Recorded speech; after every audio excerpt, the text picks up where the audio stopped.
Do you want to kick us off today? Horatio. I thought you were going to welcome the show. Hello. Welcome to another episode of Boys Gone Wild. It's not as easy as it looks. Hello and welcome to another episode of Boys Gone Wild with me, Andrew Cowell, and my regular co-host, Horatio Gould. How are you feeling, Horatio? Average view duration of episode. That's a weird way to feel. Average view duration of this episode is going to be 5 seconds. They're going to hear you opening, and then it's going to... At least they listen to all of it. Yeah, as opposed to when Maybe they tuned in just to hear me, and as soon as you started talking, then they're off. Potentially. So it's that you can read a statistic in more than one way. It's true. Got another celebrity shirt on today. This is Adam's. Is it? Yeah. Okay. Looking celebrity shirt. Looking metropolitan. Well, it's just it's a short sleeve. Yeah, it's come from a sexuality actor kind of thing going on. Sexuality. It's Soho. Yeah. But as I arrived up, Horatio was putting shoes on. Yeah. And I see that as foul play. Sort of green gazelles, suede, which won't last long. I would have preferred a warning, because it makes me look like a sandaled-footed freak. Well, I guess it's like I occasionally wear shoes on the pod, and it's like I feel sometimes there's a respectability to it because I know it's in our bedroom, but it doesn't look like it's in my bedroom. We don't sleep together. It's in my bedroom. It does look like a studio, and I do think the sandals consistently, I think that undermines the studio feel. So I do think sometimes bringing shoes is just as respectability to the audience. Yeah, who we've disrespected for years, and I think sometimes I think you speak differently. Like it's like remember when I used to wear trackies for a long period. That was lockdown. Yeah, you were loose. I was loose. Yeah, you were saying some horrible things. Yeah, and I had to start wearing jeans again, just as a way of kind of it's like waking up, pulling me back into focus. I just feel like today, the mood I'm in today, I'm like, I think shoes. I need to be grounded. I need to be ready for work. You know. Well, you're ready for a responsible broadcast. Exactly. Yeah, this is. Thousands of people are dying. You're ready to say what you mean and mean what you say. Exactly. Well, it's a bit like doing your ablutions in the morning. Yeah. It's like washing your face and brushing your teeth is wearing shoes. Yeah. Well, actually, I see that as putting on trousers for this podcast. Yeah. Whereas I'm sure it's happened once or twice, but I've never worn shoes. I swear you have, but maybe you haven't. I'm sure. It used to be those sliders. Yeah. It was Crocs. Remember, it went from Crocs to sliders to these. That was the evolution. It did get slightly smarter. In fairness to me. Yeah, I guess maybe you haven't. Because there were the dishevelled Crocs, there were the Daisy Crocs, and then there were the kind of broken sliders, and then these kind of more brown leathery number, which does imply a slight element of class. Well, it's got a Messiah, Jesus sort of feel to it. Yeah. Yeah, Sermon on the Mount. But in reality, every single episode of this podcast, you can see my socks. Yeah, pretty much. Which is kind of embarrassing. Well, it's just an interesting tidbit to bring up at dinner parties. Yeah. It's a good bit of trivia. For 100% of the podcast, you can see my socks. Yeah. And then you've got... So how fat are your trousers today then, my friend? They're that fat. Mine are definitely fatter than yours. Yeah, you're on the... your trousers on the fatter side. Yeah, do you want to bring it up? Let's see how fat yours are. Yours are fatter. So, are these the fattest jeans you own at the moment? No. You've got fatter ones? I've got fatter ones. You've seen the fat. I haven't bought any new clothes in about 7 months. You know the fat ones. When you were deciding what pair of jeans to wear, what made you decide to go for the less fat option today? Is it because the sun's coming out and you thinking? I'm thinking it wasn't necessarily the fatness of the jeans, more the colour. Yeah. It was more the vibrancy. I've actually, oh dear, if it comes during the podcast, I'll put it on because you'll find it hilarious. You're getting a delivery? Yeah, I've got like a cardigan on the way. Oh my goodness. So it's going to be really it's Barry Keoghan in a junk interview. That is what you're building. I am accidentally turning into Barry Keoghan the more I think about it. You know, you're an Irish guy in show business. There's a lookbook. I mean, Andrew Scott, it's not far off. It's not far off. Everything I hate, I'm becoming. I can see you doing a play. Yeah, you, Paul Mescal, Barry Keoghan, and Andrew Scott. We probably really get on, wouldn't we? I can see all 4 of you in like a National Theatre play with no props, all staging. Yeah. It's just raw dog, homoerotic sex. Well, it wouldn't be shagging. It would be the implication. Yeah, it would be actually the emotional aftermath of gay sex. That's what the play would be. Yeah. We're trying to leave the apartment. After a one night stand that's also like an orgy. Yeah, and it's also like it's a comment on the kind of feeling of loss you feel after a one night stand, and the feeling of emptiness. And an attempt to find togetherness in that loss by maybe they're stuck. It's a bit like that episode of Peach where they get stuck in the nether zone. Yeah. They get forced into this apartment, and then they're forced to confront the awkwardness. Yeah, and then I think they actually find each other at the end of it. So Paul Mescal was in the gay film with Andrew Scott, right? You know, you've seen it, yeah. And he's not gay, right? Not. He's like boinking bridges, isn't he? Yeah. Is he bisexual? He's probably bi. Who is? Now, what do you think about a straight man playing gay in that sort of way? All good. With it. So if it's two super straight guys, I'm all good with a lot of actors playing a lot of things. Yeah, that's true. I come on the wrong side of history. No, I do agree, but then I guess if it was like a full-on gay film, like that Andrew Scott Paul Mescal film, which is like so it's like it's an hour and 45-minute film about being gay. And what it's like being gay. If they were both super straight, if they were Ray Winston straight, do you know what I mean? I can understand the argument for not, because I thought I was on your side of the argument, but then in my head, I as a thought experiment, I was like, if Paul Mescal and Andrew Scott weren't gay, that would sort of, I don't know why it would annoy me, but it would just like, it would rub me the wrong way for some reason. I don't know why it would rub you the wrong way. Because it's sort of like, if they were full-on geezers, right? Ray Winston and Vinnie Jones. Okay, now you said that. I mean, that's amazing. That's unbelievable. Yeah. I take back everything I said. I guess if it's Ray Winston and Paul Mescal, the scales aren't balanced.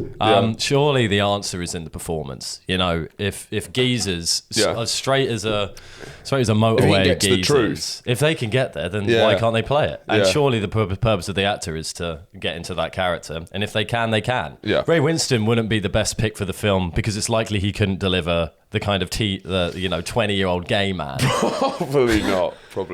He's more suited to slightly better things, slightly different things. Sorry. So it's the proof's in the pudding, actually, is what I'd say. So this episode is going to come out on Friday. It's going to come out on my birthday, 27 moons, not moons. What's an old timey way of saying years? 27. It's been 27 moons since not moons. Rotation around suns is better. Since my birth. What was your view on birthdays? We probably discussed it. I think they should be illegal past the age of 24. So it's coming up to my birthday, and I think progressively my birthdays are becoming more and more of a pain. And I do think, and I don't know if you agree with me, I don't think they should be banned after the age of 24. Right. I think I do think, and maybe this is quite toxic of me, but I do think they're sort of for women. Yeah. Do you know what I mean? Of course they are. Birthdays, we should kind of restrict those to women. That's for the thing for the is, girls. Birthdays are for the girls. They absolutely They're are. not for the boys. Of course, women own birthdays. That's an absolute. No, but fact. I mean they should be. But girls should celebrate them. I think here's the thing. Yeah. You just don't plan anything. Yeah. It's very easy because I think it's easy for men. We sit here and we complain about birthdays, but then we plan stuff. Just go. I don't want to do anything. Yeah. It's been done. Have you done it before? No. Adam did it this year. You came and went. You'd have no idea he was even there. You wouldn't know. The silent assassin. He delivered. Yeah. Here's me thinking, when is Adam's birthday must be coming up? You've been thinking about it a lot. And I've been waiting for his birthday, but he's messaging me. He slipped past. He gave me the shoulder. He went one way and then went the other. Puts on the invisibility cloak. No, I think birthdays are for girls. And I don't think. I think a grown man shouldn't have a birthday. Unless it's a round number. Unless it's a 30 or 40 you should maybe or 50. Arguably, I don't think women should be allowed to celebrate their 80th birthday. That's for men. 70th, both. 60th, men. Yeah. 50th, both. 40th, men. 30th, both. And then we're hitting so you just anyway. keep switched? No. So women get every I think birthday. they get every year. They get every birthday, but they're not. And because they get every birthday, they're not allowed to celebrate their 80th and their 60th because that's just for men. Okay, that's for the boys. But then men don't get anything else other than the round numbers. But on the 50th and the 70th, women can also celebrate it. Yeah. Is someone writing this down? I think men shouldn't have birthdays past the age of 21. That should be your last birthday as a man. 21's quite tight. 21's your... What about 25? No, 21. It's your 21st birthday. I'm a man now. I can drink and not gamble. have birthdays. Yeah. This is my last birthday. But instead, you have sort of testimonials in your key. So on your 30th, right, you don't have a birthday. You have a testimonial. Can you define a testimonial? Well, it could be a sort of charity soccer match, but it's sort of it's called a testimonial. So in the way that a birthday you can do what you want with it. it's not your 30th birthday, it's your 30th testimonial. It's sort of a... So it's not like naming a park bench after you. Well, but it could be. It could maybe be. after the event. Is it an event? It's similar to a birthday, but it has a different energy to it. It's much like when a player... It's respect. It's not frivolous. When players retire, there's a testimonial. It could enjoy some sort of light-hearted sporting event followed by a toast. And dinner.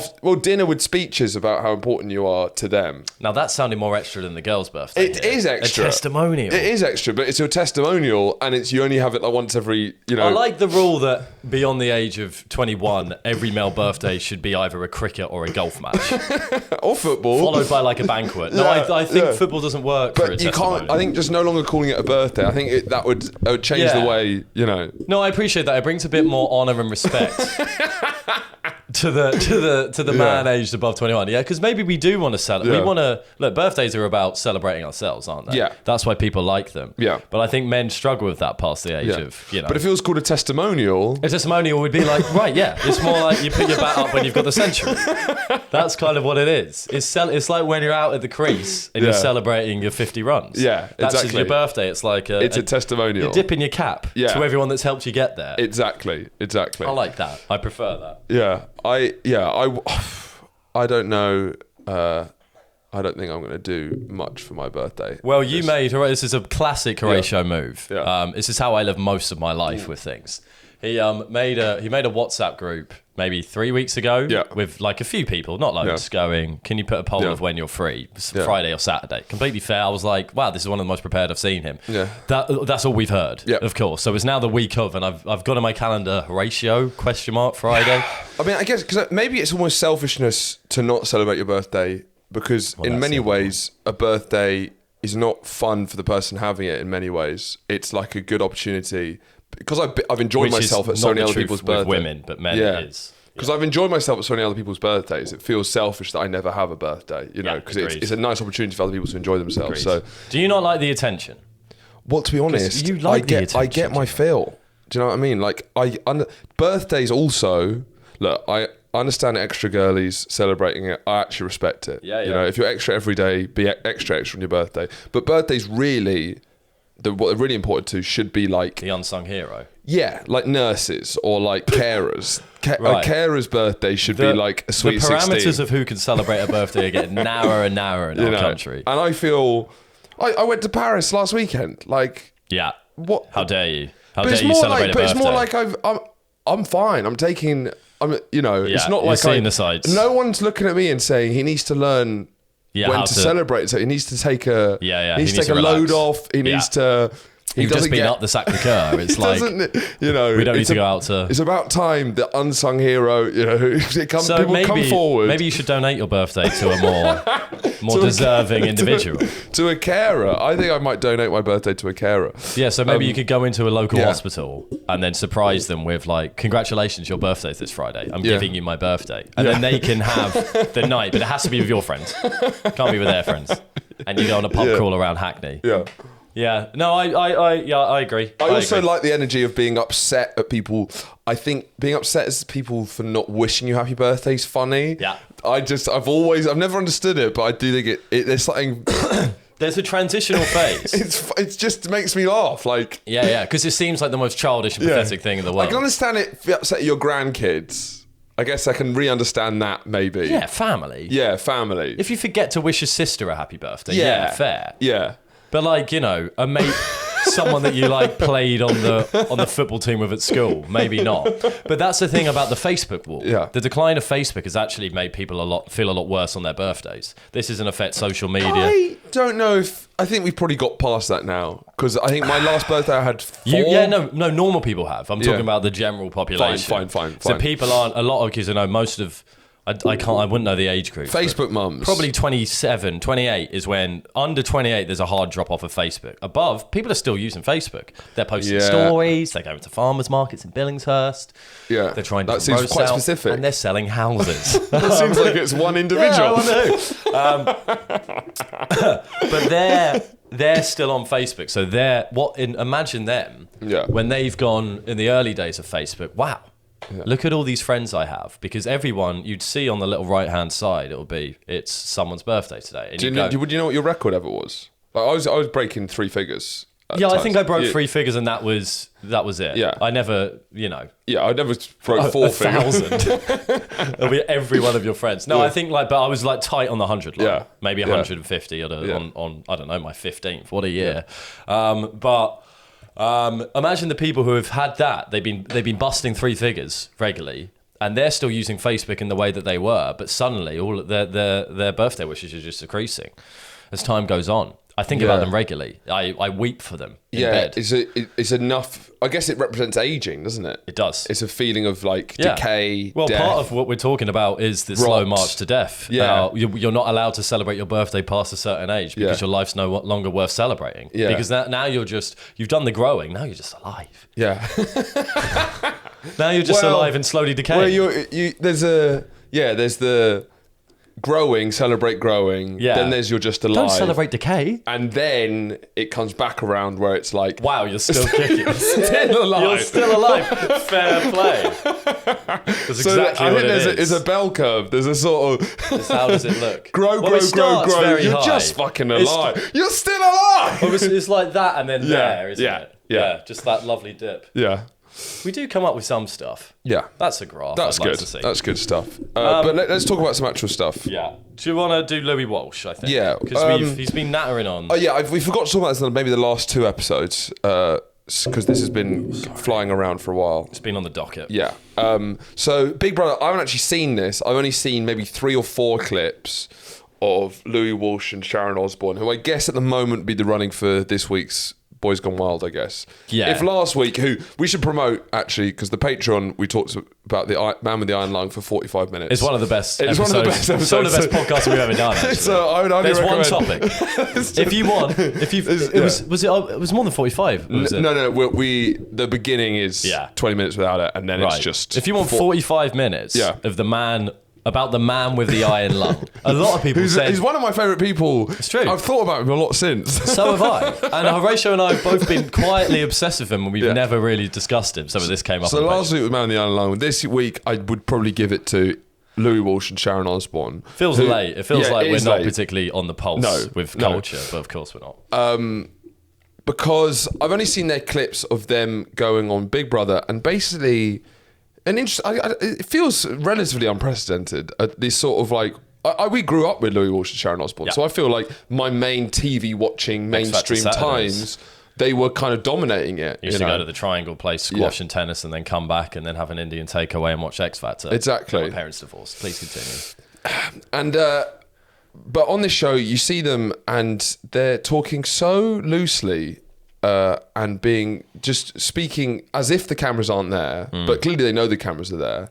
Yeah. Slagging off James Cordon, slagging off Simon Cowell, Jedward getting it. Yeah. But I really respect the kind of way that they're like, we've sort of reached the end of our road. Yeah. We've had what a run we've had. Yeah.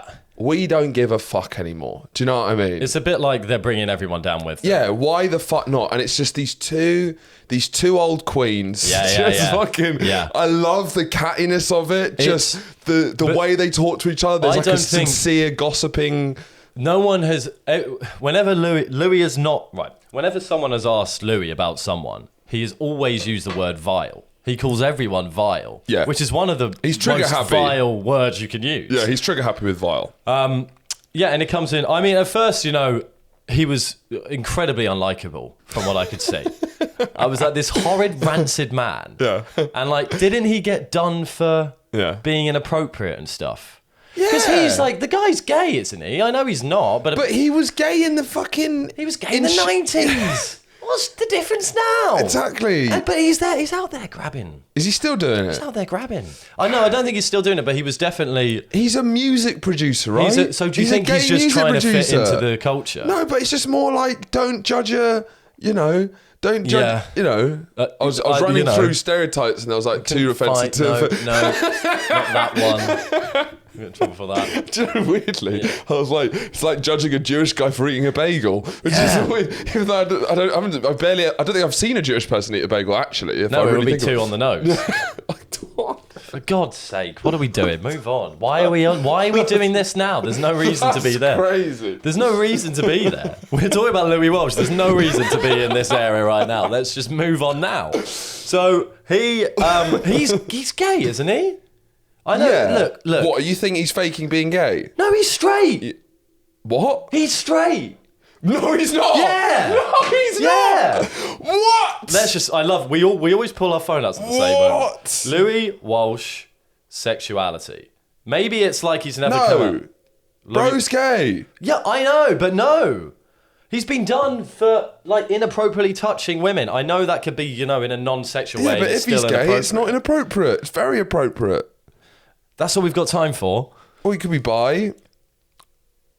Celebrity Big Brother contestant Louis Walsh likes to give his private life private, saying, I think your private life's private life, when asked about his sexuality in an interview. But the former SVT judge did once tie the knot with Caroline Fleck. What? Yeah, I did see this. This is coming up in my research as well. Why did... yeah. You know what? Actually, in fairness, it doesn't seem to be clear. I think he's kept it private, and it's like I think he might have acknowledged it in subs. I think he probably is. I thought if you keep your sexuality private, you're gay, right? Has anyone kept their sexuality private who's straight? Genuinely? Yes. Really? I've got a great answer, but I can't remember his name. What? I've got a great answer. Who? I've got an excellent answer. Help me out. Oh, what's his fucking name? Right, I'm gonna look up his name very quickly because you're gonna go wow. Ready for this? Yeah. Ready for this? Here it comes. Army Hammer. Wow. Did he keep sexual? Yeah, he's a cannibal. Yeah. He likes to eat and fuck. Yeah, I guess so. Kept that quiet, didn't he? Kept that private. Yeah, but he if you asked him if he's straight, he would have been like, yeah. Yeah, it's true. So yeah, it doesn't apply. Well, in some ways, but mostly it doesn't apply. He was private about the cannibal stuff for sure. Yeah. But if someone says I'm going to try and keep my sexuality private, they're not down the line straight. Historically, once again, yes. Ray Winston would never be my sexuality is private because it's just unnecessary. Because of historical inequality. But it's more, but also it's just unnecessary. Why would he bring any of that noise to?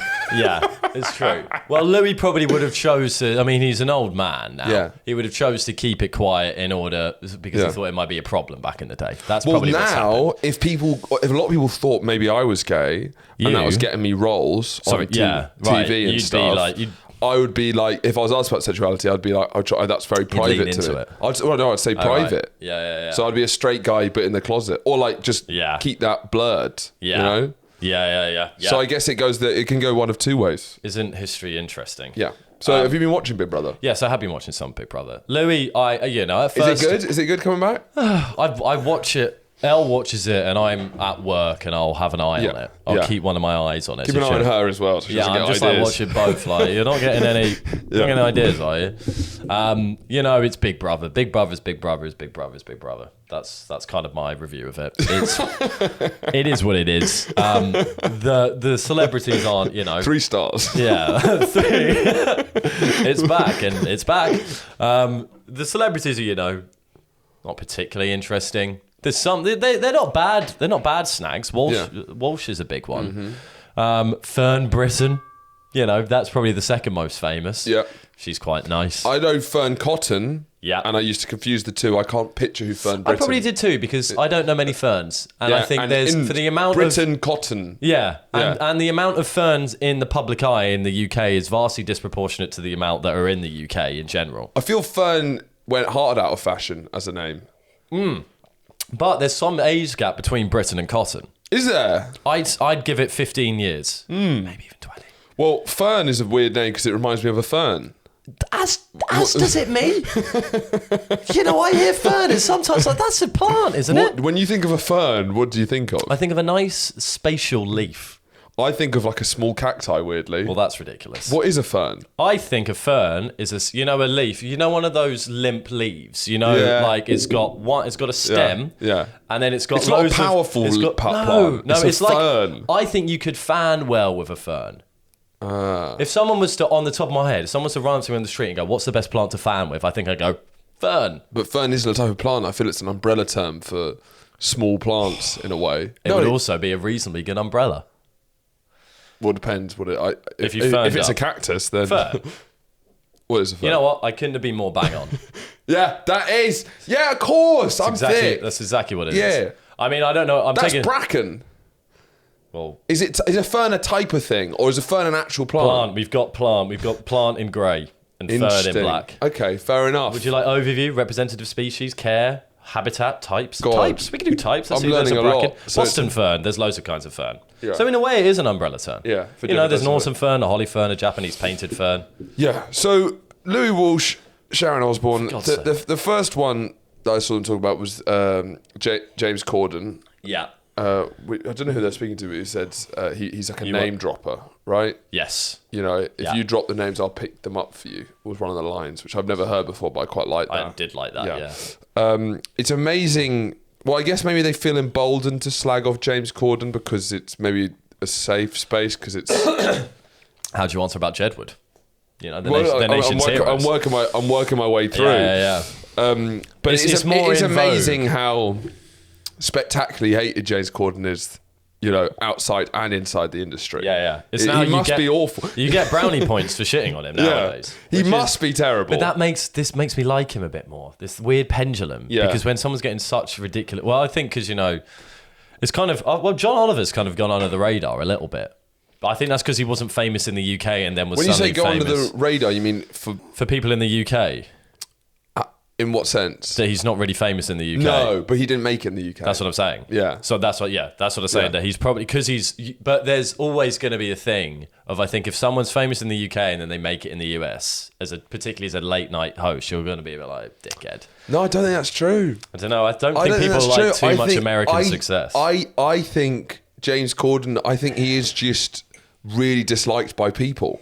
I think post Gavin and Stacey, I think it's the relentless stories about. I don't think I was. That he's wasn't one of the most saying, assassinated characters. That wasn't saying that he isn't a dickhead. Yeah, those can. I don't know. Those can go hand in hand. It's just amazing the amount of stories about him being a dickhead and how freely people feel calling him a dickhead. Because people feel free to call him it because of when someone is that vastly successful. I think people, but there's an English thing, it's like, you've got a talk show in America. I think it'll be very easy for people to hate him hearing a couple of stories. Yeah. Which is what I think has basically happened. And then he went on that high performance podcast and he does those sort of sincere podcasts where he talks. And he was saying that the best part of his day and the thing he's going to miss is like saying hi to the receptionist. Like when he comes in, he goes, morning, and he goes, morning, James. And it's like, loads of people come out saying that you're an absolute horror show to work for. You've got like Ellen level there was allegations. The only evidence I've seen comes from Antidec's Saturday Night Takeaway. Okay.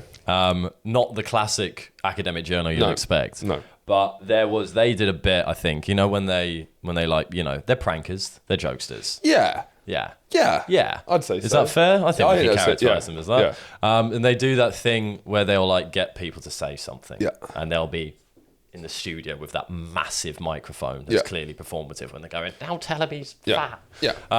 But they I think it was them, and it was when James was coming in to work in the morning, and they were getting one of the security guards basically to not recognise him and not let him in. You could see the guy's got a temper. The guy was getting pissed off. Yeah. Because I think those prank shows are always dangerous. I mean, dangerous. They don't go out live, but obviously they're edited. But like, he didn't come off well. He wasn't like joking about it. And I mean, you would get frustrated. It's kind of unfair because you're putting him in a situation where there's like this fake thing going on. So you're being like, well, we better react well. But it's like, but we know what's happening. We know this is a prank. Yeah. He's just trying to get into work in the morning. And this guy's being a fucking maniac. Yeah.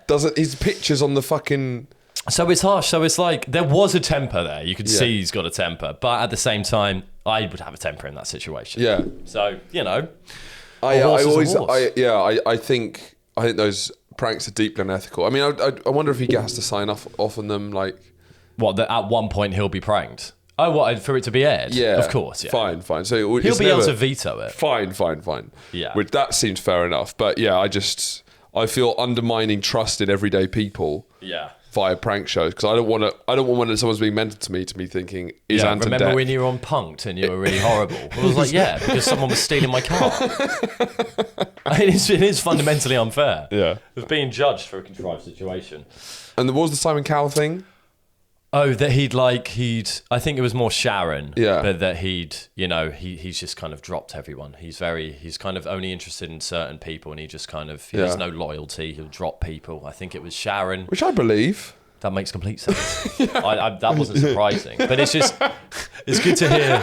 It's kind of good to hear from the horse's mouth, I suppose. Yeah. But you're like, what? Simon's aloof and is a bit of a careerist. Yeah. Wow. Yeah. But they all are. That's what I didn't like about the, Yeah, they're all kind of insane careerists. People. Yeah. But they, I think it was that Sharon was maybe going to do The Masked Singer, I think. Yeah, it's always funny, the stakes are so ridiculous. And I was going to do The Masked Singer. No, and then she didn't do The Masked Singer because she was meant to do another series of X Factor. Yeah. And then Simon then dropped her for X Factor, but then she couldn't do The Masked Singer. Oh my God. But to be fair, so these people, it's life and death. Yeah, it is. It's a lot of money. That's a big gig. It's a big gig. Trying to cling on to relevance. That can be your last shot at it. But then, Jedward, they just said, a lot of those you feel, James Cordon, Simon Cowell, you're punching up. Jedward feels like, why are you bringing them into this? Aren't they been through enough? Yeah, they have been through. Well, they're doing like runs in London. Have you seen them? They're doing stuff. They're active. Jedward are active again. When you say runs, like solo tours? No, like actual running in London. Genuinely. Genuinely? Yeah. They're like doing like runs. A West End run. I don't take my word completely for this, but I think they've become a bit political. Have they? I think they're doing like runs for Palestine. Okay, I mean that's a good pivot for them. Yeah. Yeah. And it's a natural pivot, I think, for going to these two insane to being like, I trust their political views. Are they still making music? I don't know. It's worth a Google, I'm afraid. It's worth. I've not, because I've seen people at like the Palestine rallies and stuff, only interested in certain people, and he just kind of, he has no loyalty. He'll drop people. I think it was Sharon. Which I believe. That makes complete sense. That wasn't surprising. But it's good to hear. It's kind of good to hear from the horse's mouth, I suppose. Yeah. But you're like, what? Simon's aloof and is a bit of a careerist. Yeah. Wow. Yeah. But they all are. That's what I didn't like about the, Yeah, they're all kind of insane careerists. People. Yeah. But they, I think it was that Sharon was maybe going to do The Masked Singer, I think. Yeah, it's always funny, the stakes are so ridiculous. And I was going to do The Masked Singer. And then she didn't do The Masked Singer because she was meant to do another series of X Factor. Yeah. And then Simon then dropped her for X Factor, but then she couldn't do The Masked Singer. Oh my God. But to be fair, so these people, it's life and death. Yeah, it is. It's a lot of money. That's a big gig. It's a big gig. Trying to cling on to relevance. That can be your last shot at it. But then, Jedward, they just said, a lot of those you feel, James Cordon, Simon Cowell, you're punching up. Jedward feels like, why are you bringing them into this? Aren't they been through enough? Yeah, they have been through. Well, they're doing like runs in London. Have you seen them? They're doing stuff. They're active. Jedward are active again. When you say runs, like solo tours? No, like actual running in London. Genuinely. Genuinely? Yeah. They're like doing like runs. A West End run. I don't take my word completely for this, but I think they've become a bit political. Have they? I think they're doing like runs for Palestine. Okay, I mean that's a good pivot for them. Yeah. And it's a natural pivot, I think, for going to these two insane to being like, I trust their political views. Are they still making music? I don't know. It's worth a Google, I'm afraid. It's worth. I've not, because I've seen people at like the Palestine rallies and stuff. The last song Jedward released was a single in 2020. The last time they released an album was 2019. So they're not making music anymore. Okay, all right. Teenage Runaway. Yeah. I love that they've just floated a single. They did like they did 3 singles in 2020, which seems. Yeah, it's weird that they haven't like pushed on in the TikTok age. You'd imagine. They probably have. My gripe this week is people that eat food on the go. Yeah. I was on the train. Yeah. I was sitting down and I saw a man stood leaning on the door eating a McDonald's cheeseburger and fries out of like, in a packet thing. Now, there's some excuses where I allow it. I don't know what kind of journey he's on. If he's got a 5-minute train journey, then he's going out somewhere immediately, fine. I get it. And his thing just about qualified as a snack. Yeah. That's the important differentiation between snack and meal. But you see these maniacs out and about who are eating a full-blown meal on the tube, and I'm just wait till you get home. Yeah. Wait till you get home. Have we evolved? Are we that insane? Are we that impatient that we can't even take time to enjoy our meals nowadays?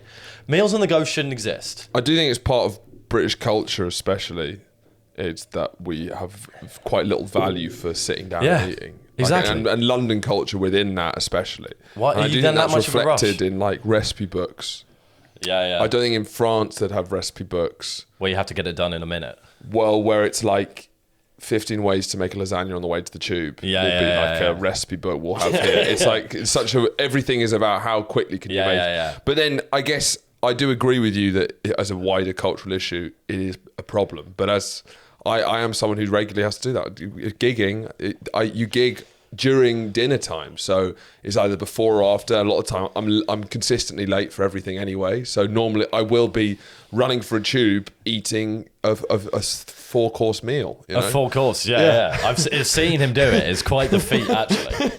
I'll be quickly wolfing down oysters on the way to the bus. At least you respect the meal. At least you've got some fine dining. Tabasco and squeezing lemon in there. Cracking open lobster claws. Look, that's not all of us have time to sit over a babbling brook. Take Hence a snap. Take the wheat out of our mouth. A massive like Gandalf pipe. Oh yes, life is good. Look, yeah, sure, I agree. And who was this man? He was a young professional. You know, where do you think he's off to be? Do you know what I mean? That dickhead's off home. It was late. It was late-ish. He was on his way home. And he had his bike. McDonald's? McDonald's. Yeah, he had his bike. The guy was going home. I could tell. But look, yes, obviously there are some situations where it's fair to do. Sometimes I like to video gamify meals. Occasionally you have to, where it's like you open your inventory. Like Tetris. No, but it's more like in like a role-playing game. You open your inventory and it's like chicken. The things you do in the kitchen, I don't want to hear about. It's just hellish. Out and about. It's like blueberries. And then it just yeah, it's like your energy levels. Yeah. Exactly. I'll sometimes do that as like a little boost, you know. Which is fair enough. But that's not a meal. That's, again, there's the snacking aspect. Yeah. So it's a story I think I probably mentioned on the podcast, but it's always worth mentioning again because I think it sums up this society, this hellish eating society that we live in. Yeah. Is that my friend Adam and I, at university, we used to cook in our halls, and then often we'd finish and we'd go and walk down to the local store and get a chocolate sweet treat at the end of it. In many ways, the walk was as much of a treat as the actual chocolate. And sometimes you don't realise that until years after. And what you're actually enjoying is a cherished moment with a friend. Not just the sugar and carbs. No, so we'd walk there. Yeah. We'd walk there. We'd pick up our sweet treats. And then we'd walk back. And Adam would eat the chocolate bar on the walk back. Yeah. I wouldn't do that. Used to infuriate me. Yeah. I was like... For some reason, it's like you've never eaten that chocolate bar. Yeah. Because we're sat there at home going, should we go and get some chocolate, right? Yeah. In the walk, so by the time you get back home, Yeah. you've got no chocolate bar. So it's actually like you've gone and got nothing. Yeah. Because you've enjoyed it on the walk, which means it never happened. So he's found some sort of time loop, this time vortex, where he never ate that chocolate bar. You never enjoyed the chocolate bar. Because you've got back to the point where we started with no chocolate bar. Because you've eaten it on the journey to get the chocolate bar. But he's doing it like the video game thing. He's doing it like... Click chocolate bar. He's doing it like a pig. Who can't control his own appetite for 2 minutes. You'd probably be quite good at the marshmallow test. What's the marshmallow test? You know the famous psychological experiment. Oh, for like kids. Yeah. Well, I don't know. As a kid, I was a fucking disaster. So you know what the test is, right? They've got to. They say don't touch the marshmallow. Don't touch this marshmallow. And you'll get more. If you don't touch a marshmallow for 5 minutes, you get a second marshmallow. Yeah, and they always. And it's about the kids, and it's about delayed gratification. Yeah. I'd actually be awful at it. Yeah. Because I'm pretty bad. Previously, I was pretty bad with delayed gratification. Yeah. I don't like marshmallows that much. So maybe you'd be all right. So I think I'd be fine. Well, actually, to be honest, I'd eat it so I wouldn't have 2 marshmallows to eat. You'd wolf it down. I don't want the other one. I don't want to have to eat 2. Yeah. Do you like marshmallows? No. I think they're for fucking weirdos. Yeah. I think they're for creeps. And I think people overhype them quite a lot as well. I mean, fine on a campfire. I mean, a melted marshmallow is not even... But that's a vibe. Yeah. It's not about the taste. It's about the vibe. It's about the experience. It's about the stick and that. You ever had s'mores? Well, that's the thing that seems to be the most delicious thing according to American cartoons. S'mores. S'more. Anyone mind a s'more? Oh, small marshmallows in a hot chocolate, sure. Yeah, we're not savages. Sure. Tiny ones to add a bit of je ne sais quoi. But the big doughy ones. No, put that on fluffy. Yeah. No, they taste like shit. No, yeah. Anything that is too purely sugary without like a chocolate thing or a fruity sour type thing. If it's pure, like meringue might be one of the worst sweet treats ever, probably meringue. Oh God, meringue, it's like a marshmallow if you didn't even have the texture. It's like a marshmallow that's been left out for a week. for fucking 3 years. For 3 years, wow. He's added scale. You found a pot of marshmallows in the wreck of the Titanic. Yes, right, a long time ago. I've just watched the Titanic, so I'm going to be making Titanic references all weekend. The water's going to confuse it. Because then they'll be soggy, won't they? Yeah. I was just trying to get a Titanic reference in there. Why? Because I watched it recently. Did you? And it keeps popping out. I actually have never watched it all the way through. I've only seen clips. It's long. It's long. You've only seen clips, but you've sat down to watch a bit of it and something's happened in the past or what? Because you haven't just seen clips. No, I'd seen clips throughout my life somehow, or it'd been on, but I'd never watched it as a continuous thing. So you never sat down to watch it as a film? Never. That's kind of crazy. I don't know how I missed it. When was the moment that you decided this is the time? Well, I did listen to a 6-part podcast on the Titanic before you watched the fascinating history context of it, and then I decided, right, I guess I'll history pod for the boys, Titanic film for the girls. I'll throw my girlfriend a bone, get brownie points, pretend I'm not interested in it, but then because of the wider historical context, you're actually doing history when she thinks you're doing emotion. Look at that. Sorry, I was enjoying it so much my eyes were closed. Your eyes shut. That's like it's win-win. It's the ideal thing. Exactly. In your head. And then you're shedding a tear because of the density of the historical narrative, not because of this whole bollocks romance thing. It's good. It's good, yeah. Like the script is a bit hammy, but it's going to be, isn't it? Yeah, the way they built the ship is amazing. And he's such a nerd about the Titanic that, like, the accuracy is amazing. James Cameron? Yeah. Yeah. He's such a... But I didn't realise that whole crazy thing at the beginning. What? Well, so it starts off with, like, old-timey footage of the Titanic leaving, but, like... So it's just literally, like, film real footage. Okay, so you start by a bit like that frames it, and then it cuts. Yeah, and then it cuts to underwater things. Weird. And then you're like, okay, is this? I thought it was still real footage. Yeah. And then it's a Hollywood actor guy in there. It's not like a real dude in there. Yeah.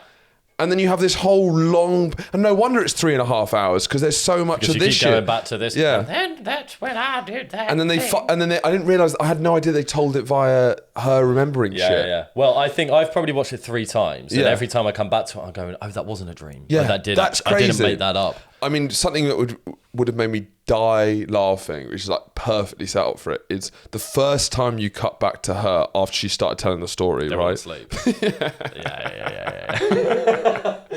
Yeah. Because it comes back at a really emotional time. That's when Jack and I went down in the dark and we found our first love. No, because it was a really sad bit when it comes back and she's not looking at them, she's looking out. Yeah. And then if she comes back, they're just... What? I never thought I'd see him again, but I suppose that's how we all know things to be true. Yeah, I watched it not that long ago, actually. Yeah. It's one that, Elle wants to jump on. It's one of those ones, Yeah. You've just got to relinquish. It's good. I think the last half is really amazing. What he does well is how traumatizing it was. Like, he doesn't shy away from how... That's true. That sequence is sick. Yeah, and also what I find the most traumatic about it, the most traumatic bit is when the boat's under and they're all floating in the water, freezing to death. And that feels the most real, because when the ship's... I like that bit. No, that's amazing. I'm a sucker for that. That's amazing. Bit. When it turns like that and on. people are like flying down. People are like hitting railings. But in a weird way, like some of these... there's like a almost majesty to the tragedy of that. That's like majestic. Right. In a way that a lot of tragedies, 9/11, you name it, there is an undeniable...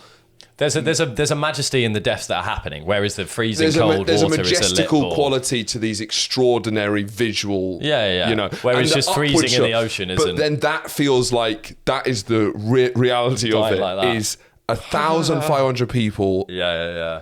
God, and even listen to the podcast, the awful stories of like people who survive. They get triggered whenever they hear one of them lived near like a baseball ground, and every time he hears like a cheer, he would get like PTSD because it was the cacophonous drone was like nothing you ever heard. Jeez. But you know. Well, that's what we got time for. Yeah, and they make. I like how. I mean, also when you're writing these things, my pet peeve of mine is it's just like if you're gonna have a bad guy, don't make him that bad. Do you know? Like he's so. You know the that boyfriend. He's so like he's such a cunt.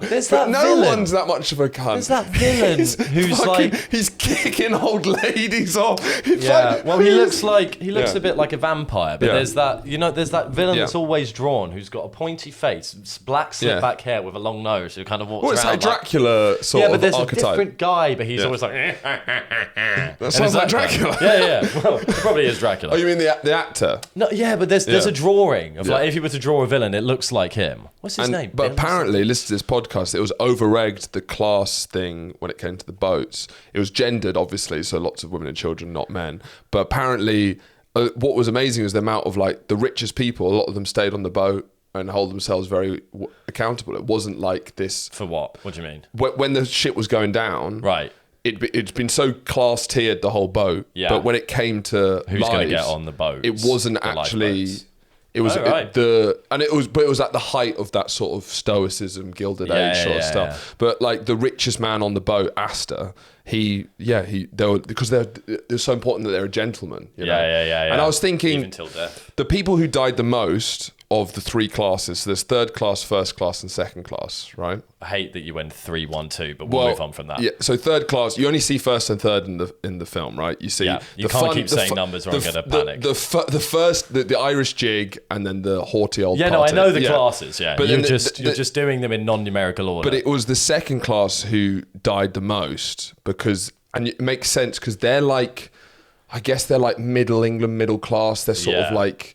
Shopkeepers, green doctors, grocers, and it makes sense because it is like the middle class today. It's sort of they're the ones who'd be the most embarrassed. Right, so they're all like, well, I think you go. Yeah, exactly. And then you'll say, then the other two classes are going to run in. Like, sure, well, fine, if he's saying that. They're either, And I guess neither are going to feel bad about taking the middle class place. There's no, like, dipping off the hat. Yeah. And I probably would die from embarrassment on the Titanic. I'll be in there with the embarrassment. There's a lot of ways to go on the Titanic. There's freezing to death. There's falling and hitting like a massive bollard. There's drowning. But Horatio Gould died of embarrassment. standing on the platform, the deck just going, you should. I mean, I couldn't possibly. And then die. Yeah. How do you think you'd have done on the Titanic? Would you have tried to? Because also, if you survive, then every man who survives, then you assume that you killed an old lady to get on that boat. Yeah, kick kids off the top. And I guess not many people. It is an honourable death in some ways. Many ways. I think. So I guess it's hard to have an honourable death. So you might as well but then I'll be young, so I'll be like. Well, what would be awesome? We our age. Yeah, what would be awesome is to be 85 years old. And because then isn't that what you? I was just thinking about it. It's like if you're getting into the last 10 years of your life, you'd want an opportunity for an honourable death. I'm going to be to sacrifice myself at any opportunity. Yeah, because it's just a win-win. Driving in front of buses where there are no pedestrians in the way, but there's an honourable death. Yeah, it's just like save yourself. That is the dream. Young. I feel like I think I'd have too much. Like, come on, look at me. Come on, I'm a young strapping boy. I've still got acne. Yeah. Let me on this fucking boat. Yeah. Yeah. No, I think I'd probably. I think the panic would kick in. It'll be a lot. A lot of that. And then you've got to let that man on the boat. I would be playing music as the shit goes up. Terrible violin. I can't play. I've never played violin in my life. Yeah, pushing them off. I think it's the right thing. Ready, boys? Ready? One last tune, eh, boys? Ready-o? Just as the boat tips over. And everyone's like, can you stop? You can't play. It's like, right, boys, one last tune. One last tune, eh?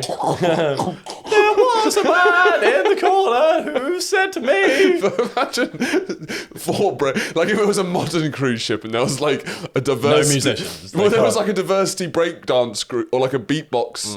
Diablos. Imagine like one of those harmonizing beatboxing. Yeah. Like that. Yeah.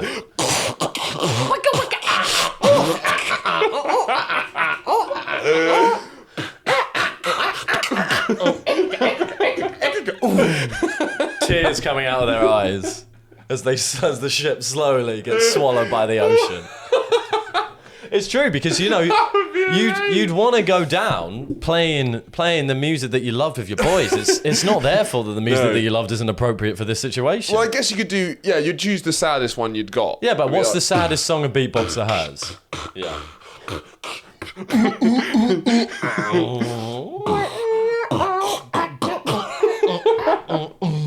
That's just slow though, isn't it? Yeah. I think for respect you wouldn't do one of the quicker.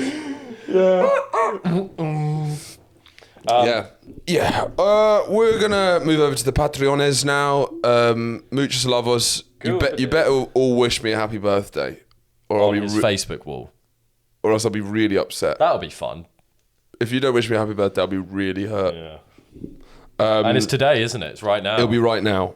It'll be the morning of your birthday. Yeah. See you next week. Good birthday. Bye.